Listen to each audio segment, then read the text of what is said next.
বাংলাদেশের বিরুদ্ধে আমাদের প্রতিবেশী রাষ্ট্র ভারতের মিডিয়ায় যে একটি সংঘবদ্ধ অপপ্রচার এবং প্রোপাগান্ডা আমরা দেখতে পাচ্ছি, এটি মোকাবেলায় বাংলাদেশের জনগণ, বাংলাদেশের গণমাধ্যম এবং বাংলাদেশের ডায়াসপোরা কমিউনিটি যারা বিভিন্ন দেশে ছড়িয়ে আছে এবং আমাদের আন্তর্জাতিক গণমাধ্যম সহ বিভিন্ন খ্যাতনামা প্রতিষ্ঠানে যারা কর্মরত, তাদেরকে নিয়ে সোশ্যাল মিডিয়া, মেইন স্ট্রিম মিডিয়ায় এই অপপ্রচার এবং প্রোপাগান্ডার বিরুদ্ধে একটা সঠিক ক্যাম্পেইন করার জন্য আলোচনা হয়েছে।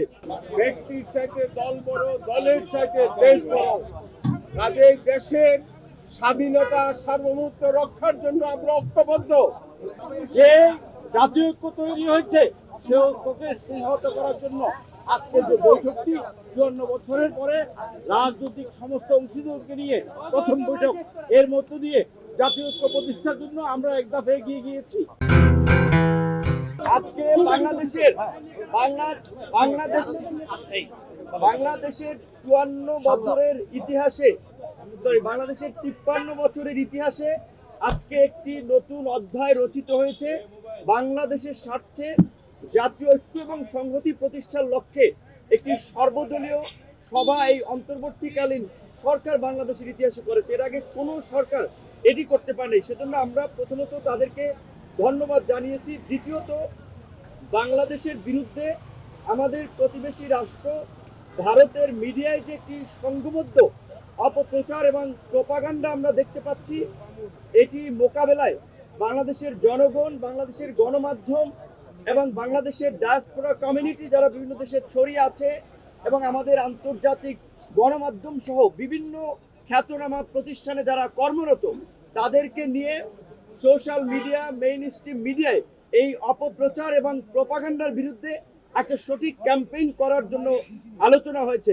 বাংলাদেশের আপনার উপ হাই কমিশনে আগরতলায় এবং কলকাতায় হামলা সহ পতাকায় আগুন দেওয়া এবং ভারতের বিভিন্ন রাজনৈতিক দলের নেতাদের বাংলাদেশ নিয়ে একের পর এক উস্কানিমূলক বক্তব্য, আমরা এটা ভারতের সরকারি অবস্থান কিনা সেটি জানার জন্য আলোচনা হয়েছে এবং সরকার এটি নিয়ে ভারতের সরকারের কাছে ব্যাখ্যা চাবে, সেটিও আলোচনা হয়েছে। যদি ভারত আমাদের সাথে একটা বন্ধুত্বপূর্ণ সম্পর্ক এগিয়ে নিতে চায় সরকারের পক্ষ থেকে এবং বাংলাদেশের রাজনৈতিক দলগুলোর পক্ষ থেকে সেই অ্যাপ্রোচ হবে। যদি ভারত সে ধরনের অ্যাপ্রোচ না দেখায়, তাহলে আবার বাংলাদেশের এই মুহূর্তে যারা মিত্র তাদেরকে সাথে নিয়েই বাংলাদেশ তার কর্মকৌশল ঠিক করবে।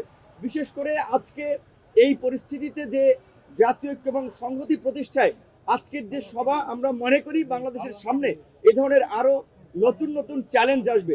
সেই জায়গা থেকে গণ অধিকার পরিষদের পক্ষ থেকে একটি প্রস্তাবনা ছিল যে রাজনৈতিক দল সমূহের অংশীদারদেরকে নিয়ে আগামী 2 বছরের জন্য একটা জাতীয় সরকার করা এবং দেশে স্থিতিশীল পরিস্থিতি সৃষ্টি করায় 6 মাসের জন্য সব ধরনের সভা সমাবেশ নিষিদ্ধ করা।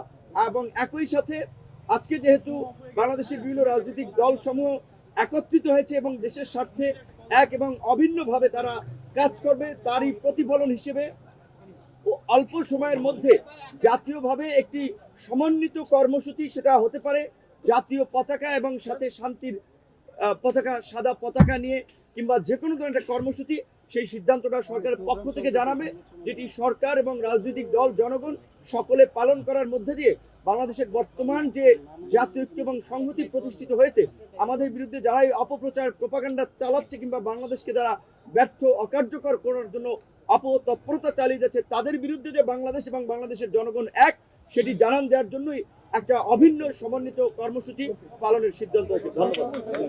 প্রধান উপদেষ্টা, বর্তমান প্রধান উপদেষ্টার ডাকি আমরা গত জুলাই আগস্ট একটি সফল গণঅভ্যুত্থানের মাধ্যমে এই সরকারকে আমরা প্রতিষ্ঠিত করেছি।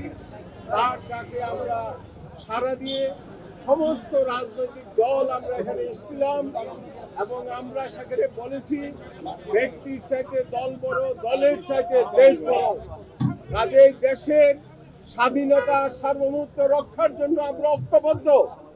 ভারতে বসে যারা কলকাঠি নেড়ে আমাদের স্বাধীনতা সার্বভৌমত্ব নষ্ট করতে চাচ্ছে, আমরা সেই ব্যাপারে সজাগ থাকবো আমরা এই বর্তমান সরকারকে সমর্থন দিয়ে যাব। বিভিন্ন ইস্যু সামনে আছে, সরকার আমরা সংস্কার করব, সংস্কার করে একটি নির্বাচিত সরকার নিয়ে আসবো। কিন্তু আজকে আমরা যেটা বলতে চাচ্ছি, আমাদের এই ঐক্য ধরে রাখতে হবে। এই ঐক্য দিয়ে আমাদের দেশকে রক্ষা করতে হবে, স্বাধীনতার সার্বভৌমত্বকে রক্ষা করতে হবে। তাই আমরা গণতন্ত্র মঞ্চ থেকে আমরা 6টি দলের প্রধানরা এখানে এসেছিলাম। আমরা প্রধান উপদেষ্টাকে সেই বার্তা দিয়ে গেছি, আপনি দেশ চালান, আমরা আপনাদের সঙ্গে আছি, আমরা থাকবো দেশের কাছে। ধন্যবাদ।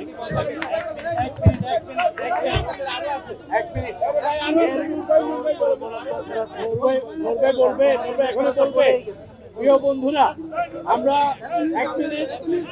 আমরা গণতন্ত্র মঞ্চের পক্ষ থেকে বলেছেন, আমি জাতীয় সমাজতান্ত্রিক দলের পক্ষ থেকে অনেক আলোচনা হয়েছে। 1971 মুক্তিযুদ্ধের মধ্য দিয়ে একটি জাতীয় ঐক্য প্রতিষ্ঠিত হয়েছিল। মুক্তিযুদ্ধের পরে সে জাতীয় ঐক্যকে বিনষ্ট করা হয়েছে। 24-এর গণ অভ্যুত্থানের মধ্য দিয়ে, ছাত্র জনতার রক্তের মধ্য দিয়ে বলছি যে জাতীয় ঐক্য তৈরি হয়েছে, সে ঐক্যকে সংহত করার জন্য আজকে যে বৈঠকটি 54 বছরের পরে রাজনৈতিক সমস্ত অংশীদারকে নিয়ে প্রথম বৈঠক, এর মধ্য দিয়ে জাতীয় ঐক্য প্রতিষ্ঠার জন্য আমরা এক ধাপ এগিয়ে গিয়েছি। আমরা প্রস্তাব দিয়েছি, অবিলম্বে প্রধান উপদেষ্টাকে অনুরোধ করেছি জাতির উদ্দেশ্যে, জাতিকে আশ্বস্ত করবার জন্য আজকের বৈঠকের পরে উনি যেন একটি জাতির উদ্দেশ্যে ভাষণ দেন। আমরা বলেছি আজকে সমস্ত অংশীজন, রাজনৈতিক দল, ছাত্র জনতা, সাংস্কৃতিক কর্মী, শ্রমজীবী মানুষ সকলকে তার বাড়ি আঙ্গিনা থেকে শুরু করে রাজপথে আমরা একটি দিবস পালন করতে চাই, যার মধ্য দিয়ে সারা জাতি এবং সারা পৃথিবীতে এই জাতির ঐক্যের যে ভিজুয়াল জায়গাটি এটি পরিষ্কার হবে। আমরা আরেকটা কথা বলেছি, গণ অভ্যুত্থানে অংশগ্রহণ এবং সরকারের সাথে একটি সমঝোতার দলিল যদি আমরা তৈরি করতে পারি, তাহলে আমাদের জাতীয় ঐক্য আরো ঘনিষ্ঠ হবে। শেষ কথা বলতে চাই, আমরা একটি জাতীয় কাউন্সিল,